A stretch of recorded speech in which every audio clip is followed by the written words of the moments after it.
আসসালামু আলাইকুম, আশা করি সবাই ভালো আছেন। বর্তমান সময়ে ইনভার্টার এসিতে, বিশেষ করে গিরি ইনভার্টার এসিতে H6 ইরোর কোড একটি কমন সমস্যা। এই H6 ইরোর কোড কেন আসে আমি ধাপে ধাপে বলে দিচ্ছি। এসির যদি আউটডোরে সার্কিটে কোনো প্রবলেম থাকে তাহলে H6 ইরোর কোড আসবে। যদি ইনডোর এবং আউটডোরের ওয়ারিং তারে যদি কোনো সমস্যা থাকে, তার কাটা থাকে, তাহলে কিন্তু H6 ইরোর কোড আসবে।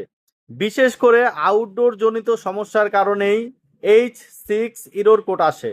আউটডোরের সার্কিট যদি পুড়ে যায়, সার্কিটে যে কোনো সমস্যা হলে কিন্তু H6 ইরো কোড আসে।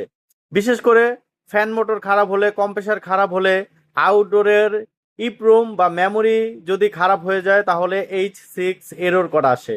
এইরকম এরর কোড আসলে বুঝতে হবে আউটডোরে কোনো সমস্যা হয়েছে, আউটডোরের সার্কিটে কোনো সমস্যা হয়েছে, অথবা তারে কোনো সমস্যা হয়েছে। সেই ক্ষেত্রে আপনাদের এলাকার যেই টেকনিশিয়ান আছে সেই টেকনিশিয়ানকে আপনারা ডাক দিয়ে দেখাবেন। যদি টেকনিশিয়ান বলে সার্কিট সমস্যা বা কম্প্রেসার সমস্যা, তাহলে স্ক্রিনে আমাদের নাম্বার দেওয়া আছে, আমাদের সাথে সরাসরি আপনারা যোগাযোগ করতে পারবেন।